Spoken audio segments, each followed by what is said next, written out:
had 4 police, 2 child protection workers, an Aboriginal liaison officer turn up at my front door, arrest my partner, stuck around the house. It made me feel angry, upset. It made me feel hurt. It made me feel inferior. And I was just mind blown.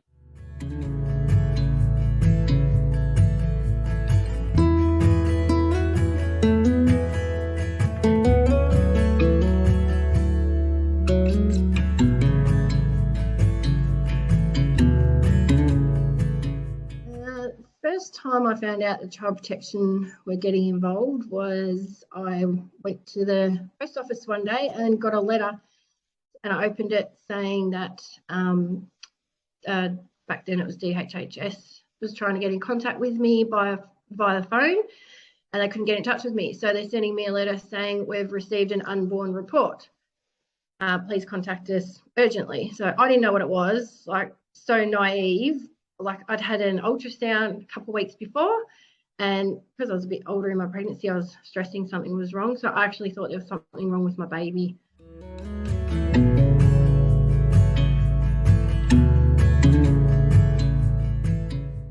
Whenever I rang child protection, I always found that I was being listened to. I was being heard, not just listened, but I was being heard. The staff members were trying to assist me as best they could.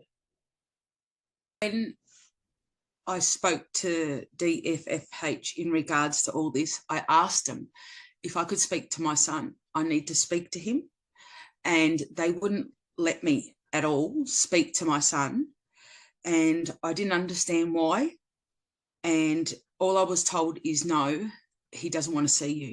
So having my worker on board through Launch Housing has been a great support, because it's a third party, it's an outsource, and he's helped a lot with DHS. I had more control with my worker involved, because he would do peer support and advocate for me and my family and the whole situation.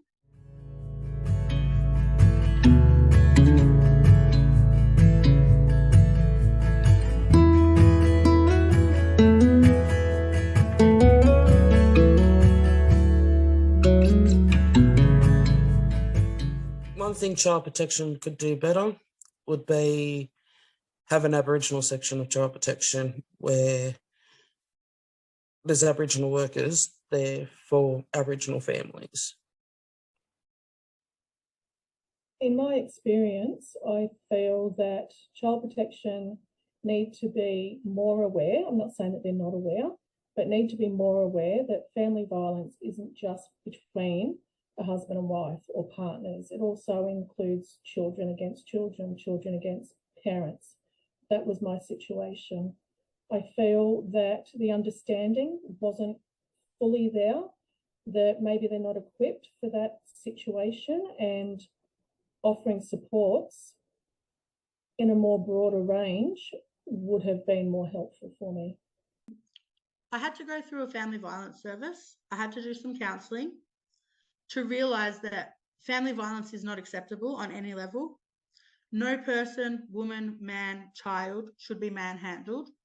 We have a mouth and we should use that to speak. So in the past, I had thought, okay, this is acceptable. He's a European man. That's how he was brought up. I've just got to go with it. But it's not acceptable on any level. And there has to be a point in our lives where one of us, myself, say no more. This is the end to family violence. My family will not be put through this anymore. My child will not be put through this, and I will not be put through this, because I'm better than that, and I deserve to be treated right with respect and humanity. I would ask them to treat every story and every family as individual, because everyone's story is different. Every person is different. You can't go by textbook things. Oh, she said this, so she must mean that. It's not like that.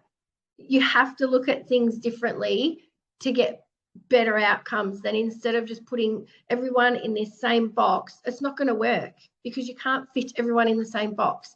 So if you treat everyone how they should be treated, it'll be easier for everyone, the parents, the kids, the workers, everyone will be much easier than just labeling them from the start. Be human. Have feelings. Realise what these people are going through. It's awful. It's, you know, I don't know how to put it all in one. It's just be normal and be a normal human being and understand people for who they are. Stop judging.